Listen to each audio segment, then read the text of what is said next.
Bueno, ahora vamos a comenzar con el seminario de virus de la gripe. El virus de influenza pertenece a la familia Orthomyxoviridae. Esto hace que se divida en 4 géneros: influenza A, B y otros 2 géneros más que no son tan importantes saberlos en este momento.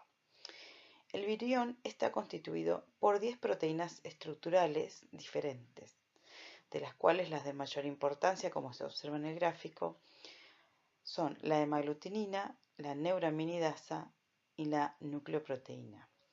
También la ribonucleoproteína y la nucleocápside. Este complejo de proteínas, a su vez, también hay otro complejo que acompaña, que son las proteínas PB2, PB1, que forman parte del complejo de la polimerasa.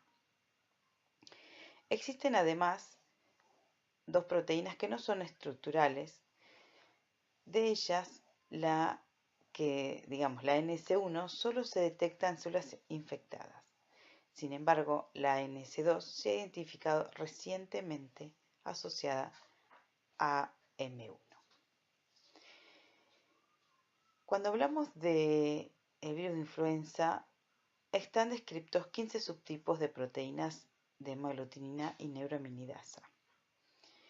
La proteína hemaglutinina es el principal antígeno del virus, con el cual va a ir dirigida la respuesta inmune neutralizante. Esto me va a dar como resultado anticuerpos protectores. Además, su variabilidad antigénica, que se traduce en la aparición de nuevas cepas, es lo que lo convierte en el principal factor desencadenante de epidemias y pandemias. La neuraminidasa es importante como antígeno también, aunque los anticuerpos antineuraminidasa no son neutralizantes salvo en altas concentraciones. Sin embargo, reducen tanto el título de virus como las lesiones en pulmón. Su variabilidad genética es alta y una de las características de este virus es su genoma de tipo ARN. Esto le confiere una variabilidad genética y antigénica, lo que me va a dar como resultado una infección que generalmente sabemos, ya por experiencia en el 2009, produce brotes epidémicos y en ese caso fue pandémico.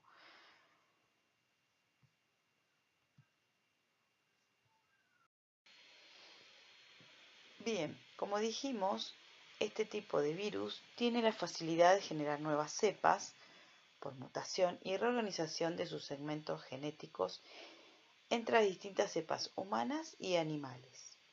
Cuando hablamos de mutación, lo que llamamos de drift o deriva antigénica, es la que dijimos que es la responsable de las epidemias anuales. Son cambios en las mutaciones de los nucleótidos individuales de los genes que codifican a los sitios antigénicos de la hemaglutinina y la neuraminidasa.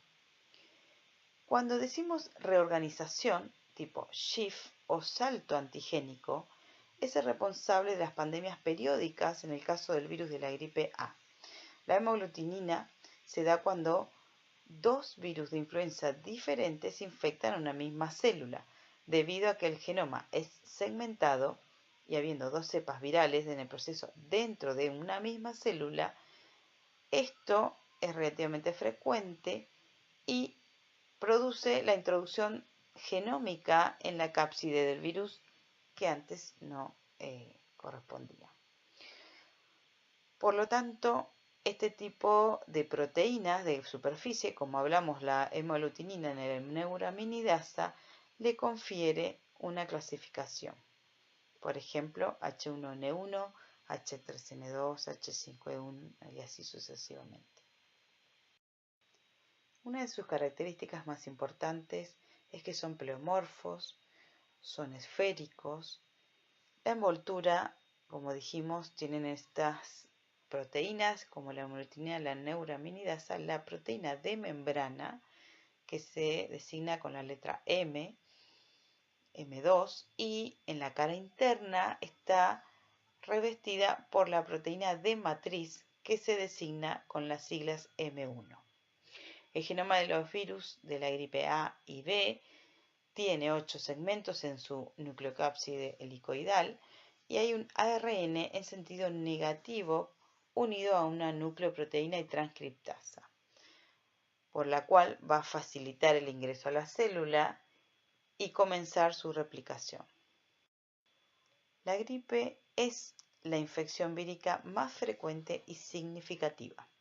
Si hablamos un poquito de historia, uno de los momentos más relevantes se produjeron en el 1918, donde existió la gripe llamada española, que causó aproximadamente más de 10 millones de muertes en todo el mundo, y se estima que este número podía ser incluso mayor. Por eso es un virus que tiene un comportamiento epidémico y pandémico, tiene una estacionalidad, generalmente circula en los meses invernales o en temporada de lluvias en los países subtropicales. En Argentina sabemos que existe un sistema de vigilancia epidemiológica a través del cual se encarga de hacer la vigilancia de todos los rescates virológicos, haciendo su tipificación y su documentación. Como podemos observar en este gráfico, gracias a nuestra vigilancia epidemiológica, se va documentando el rescate viral de acuerdo a las semanas epidemiológicas y la frecuencia de cada virus. Esto, como dije, es a través del Sistema de Vigilancia Nacional, el SISA, y es lo que llamamos un corredor endémico a través de cada semana epidemiológica. La curva de distintos colores me habla de las distintas frecuencias. Fíjense que en los meses invernales es donde hay mayor número de casos y es lo que llamamos un brote. Cuando hablamos de las vías de transmisión, como sabemos, es un virus que se adquiere a través de la vía respiratoria, sobre todo a través de las gotitas que liberamos al hablar.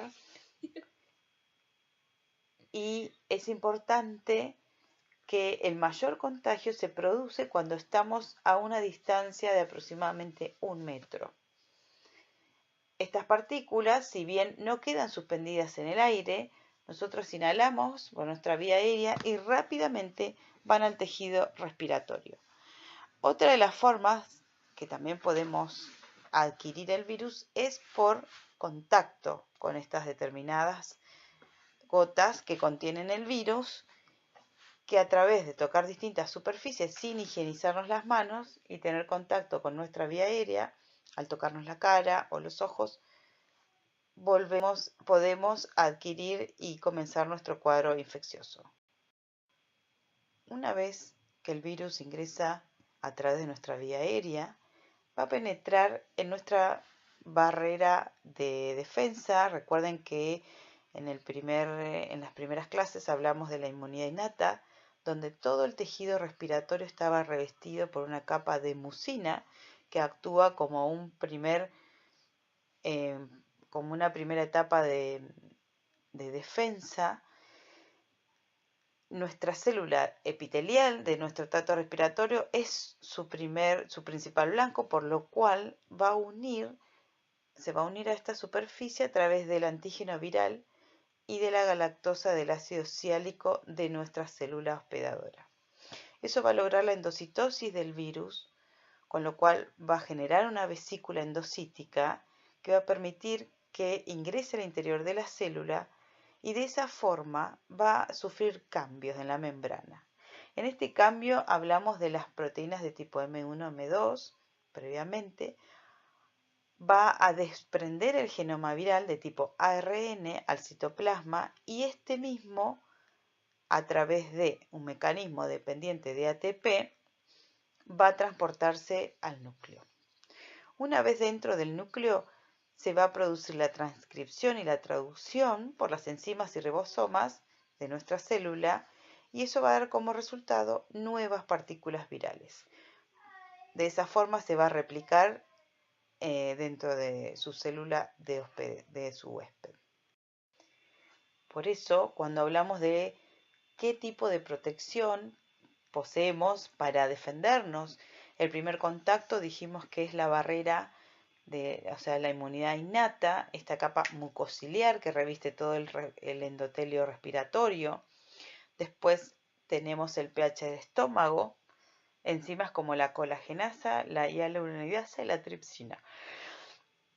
Toda esta activación de células de la inmunidad innata en el pulmón van a ser activadas por moléculas virales que van a ser detectadas a través de los receptores de tipo TOL número 8 que van a estar presentes dentro de la célula.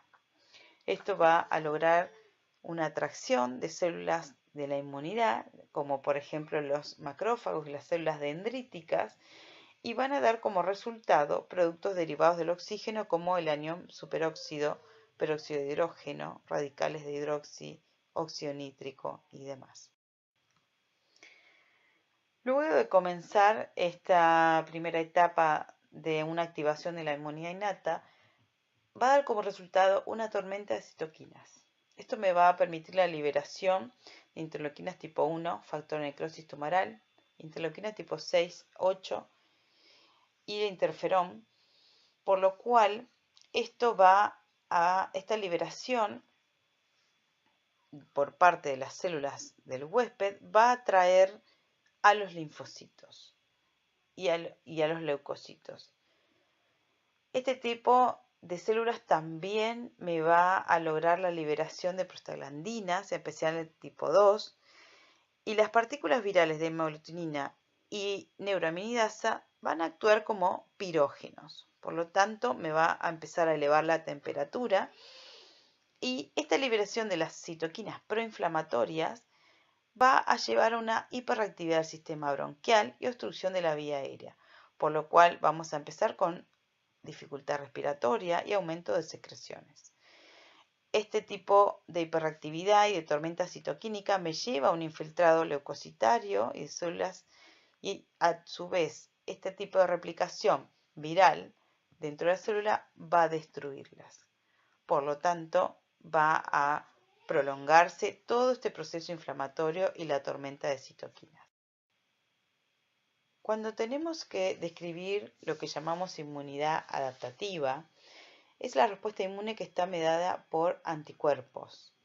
Los anticuerpos anti-hemaglutinina tienen la función de neutralizar el virus, impidiendo la unión de la hemaglutinina con el ácido ciálico, evitando así el ingreso a la célula del endotelio respiratorio o bronquial. Además, estos anticuerpos neutralizantes dejan marcado al virus para un proceso de opsonización. Este tipo de anticuerpos antineuraminidasa reduce la eficiencia de liberación del virus de las células infectadas, ya que el papel de la neuraminidasa es la liberación de las partículas virales del ácido ciálico. Cuando decimos una respuesta inmune celular como parte de inmunidad adaptativa, está mediada, por supuesto, por las células T, los cuales han sido clasificados en dos grupos, de tipo CD8 o linfocitos citotóxicos o CD4 que son los cooperadores. Estos se diferencian en TH1 y TH2 y de acuerdo a las citoquinas que lo activen van a liberar citoquinas inflamatorias. Para que mi linfocito T se active, sabemos que tiene que producirse lo que llamamos presentación antigénica, preferentemente a través de las células dendríticas o los macrófagos, que necesitan de las moléculas del complejo mayor de histocompatibilidad, para las cuales van a exponer en su superficie fragmentos o el epítope antigénico hacia el linfocito T específico para de esta forma activarlo. Una vez que se produce esta presentación antigénica, va a activar, proliferar y van a migrar hacia los ganglios linfáticos de los pulmones para poder destruir a las células infectadas. Y a su vez poder diferenciarse en lo que llamamos células de memoria, que me van a ser muy útil en un segundo contacto con el mismo tipo antigénico, acelerando la respuesta de los anticuerpos.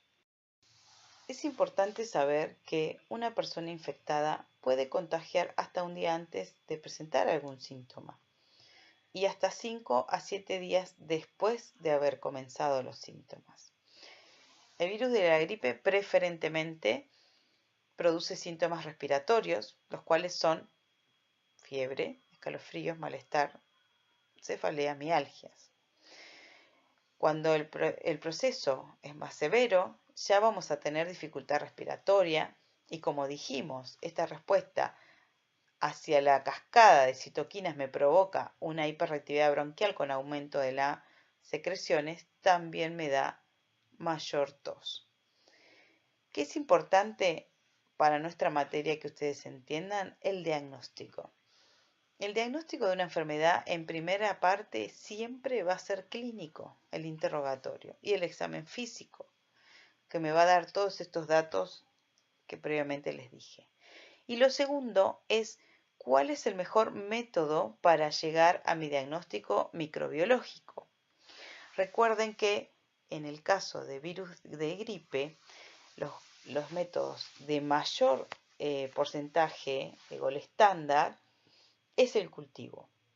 Si bien el cultivo está determinado con un gol estándar porque tenemos la documentación y la tipificación de mi virus, es un método muy costoso y me lleva mucho tiempo. En muy pocos lugares se realiza, no es accesible y es muy difícil utilizarlo cotidianamente como método diagnóstico. Hay de dos tipos, el cultivo tipo clásico y un cultivo un poco más rápido, pero de todas maneras tiene las mismas características.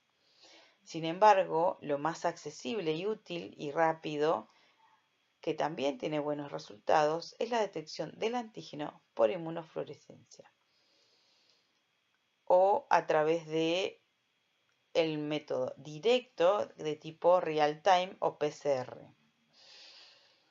Esos son los más utilizados, donde tenemos una documentación clara y precisa de qué tipo de virus es y me permite hacer el diagnóstico rápidamente. Cuando hablamos del valor predictivo en adultos mayores, en mayores de 60 años ambulatorio tenemos un 30%. Sobre todo, fíjense qué bajo que es cuando no tengo síntomas ni síntomas. Por eso es importante utilizar este tipo de métodos diagnósticos cuando se presentan los síntomas. Si nosotros nos fijamos en personas mayores de 65 años que tienen síntomas y que le hago el estudio, por ejemplo, una detección ya sea por PCR, el valor de 50 puede llegar inclusive hasta los 90. Por lo cual es muy importante el interrogatorio y detectar la persona sintomática.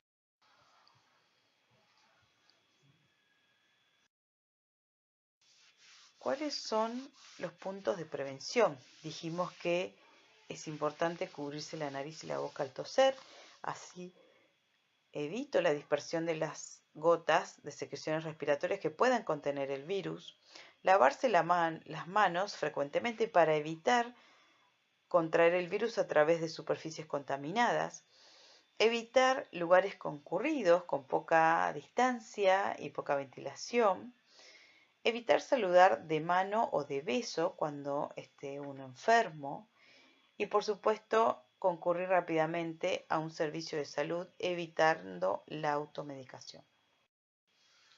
Uno de los puntos más importantes que tiene el virus de la gripe es que existe una vacuna, por medio de la cual puedo evitar las formas graves, disminuir la mortalidad y tiene una frecuencia anual por la variabilidad antigénica que hablamos previamente.